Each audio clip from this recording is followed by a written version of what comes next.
नहमदुहु व नुसल्ली अला रसूलिहिल करीम अम्मा बाद। मुहतरम सामिईन, आज से हम नमाज जनाजा के मसाइल शुरू कर रहे हैं। बिलखसूस नमाज जनाजा के बाद जो इज्तिमाई दुआ है इसके मुताल्लिक़ आपसे गुफ्तगू होगी मुख्तलिफ़ मजलिसों में मुख्तलिफ़ उन्वानात के साथ। आज इंशाअल्लाह जनाजा दुआ है, हर लिहाज से नमाज नहीं, इसके मुताल्लिक़ आपसे मैं गुफ्तगू करूँगा। नमाज जनाजा मैयत के ईसाल सवाब और उसकी मग़फ़िरत व बख्शिश के लिए शरीयत की तरफ से नाफिज करता इज्तिमाई अमल है।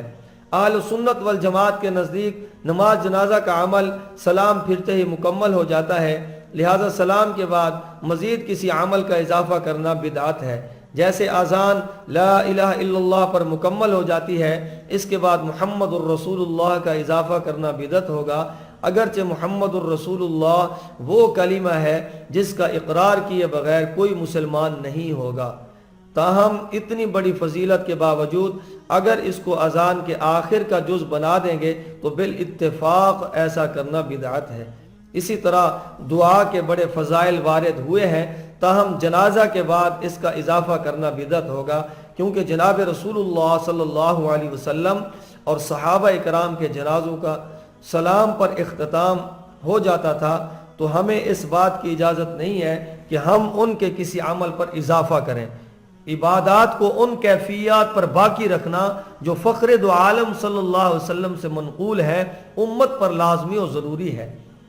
मनक़ूल शुदा कैफियत में तरमीम व इजाफ़ा नाजायज़ है। इश्क़ नबवी सल्लल्लाहु अलैहि वसल्लम का तकाज़ा भी यही है कि अदाए महबूब को अपनाया जाए। अल्हम्दुलिल्लाह, अहले हक़ जनाब रसूलुल्लाह सल्लल्लाहु अलैहि वसल्लम की सच्ची मोहब्बत रखने वाले और आप अलैहिस्सलाम के नक्श कदम पर चलने वाले हैं। अहले हक़ का कहना है कि जब रसूलुल्लाह सल्लल्लाहु अलैहि वसल्लम के जनाजों का इख्तिताम सलाम पर होता था, तो हमारा इश्क़ नबवी हमें मजबूर करता है कि हमारे जनाजों का इख्तिताम भी सलाम पर हो। हमारे अंदर इतनी जुर्रत नहीं है कि हम अपने महबूब अलैहिस्सलाम के अमल मुबारक में तरमीम व इजाफ़ा कर सकें। तरमीम व इजाफ़ा तो आम लोगों के बनाए हुए क़वानीन में होता है। इसके बरअक्स कुछ लोगों का मौक़िफ़ है कि नहीं, हम हज़ूर अलैहिस्सलाम के हर अमल में इजाफ़ा और तरमीम करेंगे। आपने अज़ान अल्लाहु अकबर से शुरू कराई, हम दुरूद व सलाम का इजाफ़ा करेंगे। आपके जनाज़ों के इख्तिताम सलाम पर होता था, हम इस पर इज्तिमाई दुआ का इजाफ़ा करेंगे। अब आप फैसला फरमाएं कि इनमें सच्चा आशिक कौन है, हू बहू आप अलैहिस्सलाम की कैफियत पर अमल करने वाला या इजाफ़ा और तरमीम करने वाला। अहल सुन्नत वल जमात के नज़दीक जनाजा दुआ है, हर लिहाज से नमाज नहीं कि आम नमाजों पर क़ियास करते हुए इसके बाद दुआ के मुस्तहब होने का कौल किया जाए।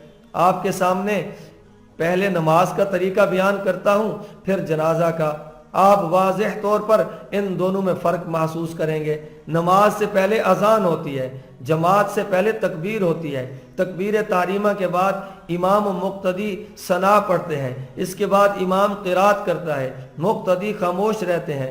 क़िरात मुकम्मल होने के बाद तकबीर कहकर रुकू होता है, रुकू के बाद कौमा और कौमा के बाद 2 सजदे होते हैं, इनमें तस्बीहात पढ़ी जाती हैं। दूसरी रकात में इमाम खड़ा होकर क़िरात करता है और पहली रकात की तरह दूसरी रकात मुकम्मल करके तशहुद में बैठते हैं। इमाम और मुक्तदी दोनों अत्तहियात पढ़ते हैं और आखिरी रकात के तशहुद में अत्तहियात के बाद दुरूद शरीफ और दुआ पढ़ते हैं और सलाम फेर देते हैं। यहाँ नमाज मुकम्मल हो जाती है। अब ज़रा जनाजे का तरीका मुलाजा करें। जनाजा से पहले अज़ान नहीं होती, तकबीर नहीं होती। तकबीर तारीमा के बाद इमाम और मुक्तदी सना पढ़ते हैं, इसके बाद इमाम क़िरात नहीं करता बल्कि दूसरी तकबीर कहकर दुरूद शरीफ पढ़ा जाता है। इसके बाद इमाम रुकू में नहीं जाता बल्कि तीसरी तकबीर कहकर रुकू दुआए मग़फ़िरत की जाती है। इमाम फिर भी नमाज की तरह रुकू में नहीं जाता बल्कि चौथी तकबीर कहकर सलाम फेर दिया जाता है। जनाजा में रुकू नहीं, कौमा नहीं, सजदा नहीं, तशहुद नहीं, ये है जनाजा का तरीका।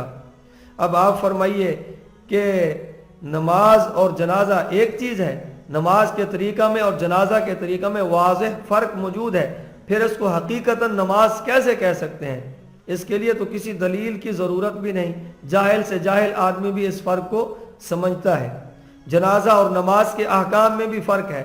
नमाज के 13 फ़राइज़ हैं जिन्हें अरकान और शराइत नमाज कहते हैं। नमाज के 14 वाजिबात हैं جنازہ کے 2 رکن ہیں، قیام، 4 تکبیرات، جنازہ کی 3 سنتیں ہیں، ثنا، درود شریف اور سلام سے قبل دعا۔ فقہا نے جنازہ کے واجبات اور مستحبات کا ذکر نہیں کیا۔ نماز میں رکوع، قیام، سجدہ اور آخری قعدہ فرض ہیں، تشہد واجب ہے، جبکہ جنازہ میں قیام کے علاوہ اور چیزوں کا وجود ہی نہیں۔ نماز میں قہقہ لگانے سے نماز ٹوٹ جاتی ہے اور وضو بھی ختم ہو جاتا ہے، اس کے برعکس جنازہ میں قہقہ لگانے سے وضو نہیں ٹوٹتا۔ ان کے علاوہ بھی فقہا نے ایسے مسائل لکھے ہیں، ان چیزوں کو سامنے رکھتے ہوئے کوئی بھی سلیم الطبع شخص جنازہ کو ہر لحاظ سے نماز قرار نہیں دے سکتا۔ باقی رہی یہ بات کہ جب جنازہ نماز نہیں تو پھر اسے محدثین اور فقہا نماز سے کیوں تعبیر کرتے ہیں؟ اس کے 2 جواب ہیں۔ پہلا جواب یہ ہے کہ اس کو نماز کہنا مشابہت کی وجہ سے ہے کہ جس طرح نماز میں قیام ہوتا ہے اسی طرح جنازہ میں بھی قیام ہوتا ہے۔ نماز میں قیام کی حالت میں ہاتھ باندھے جاتے ہیں، اسی طرح جنازہ میں بھی ہاتھ ناف پر باندھے جاتے ہیں۔ نماز میں جماعت ہوتی ہے، اسی طرح جنازہ بھی با جماعت ادا کیا جاتا ہے، تو نماز سے چند چیزوں میں مشابہت کی وجہ سے اسے نماز کہہ دیا جاتا ہے۔ محدثین اور فقہا صلاۃ الجنازہ کا لفظ استعمال کرتے ہیں، تو دوسرا جواب یہ ہے کہ صلاۃ کا حقیقی معنی دعا ہے۔ اللہ تعالیٰ کا ارشاد گرامی ہے، خذ من اموالہم صدقۃ تطہرہم وتزکیہم بہا وصلی علیہم ان صلاتک سکن لہم، کہ اے پیغمبر ان لوگوں کے اموال میں سے صدقہ وصول کر لو جس کے ذریعہ تم انہیں پاک کر دو گے اور ان کے لیے باعث برکت بنو گے، اور ان کے لیے دعا کرو، یقیناً تمہاری دعا ان کے لیے سراپا تسکین ہے۔ اب دیکھیے اس آیت میں صلی علیہم سے مراد دعا ہے، اس کا مطلب یہ نہیں کہ ان پر نماز پڑھیے۔ حضرات محدثین و فقہا جو صلاۃ الجنازہ کا جملہ لکھتے ہیں اس میں لفظ صلاۃ اپنے حقیقی معنی میں مستعمل ہے اور صلاۃ کا حقیقی معنی دعا ہے۔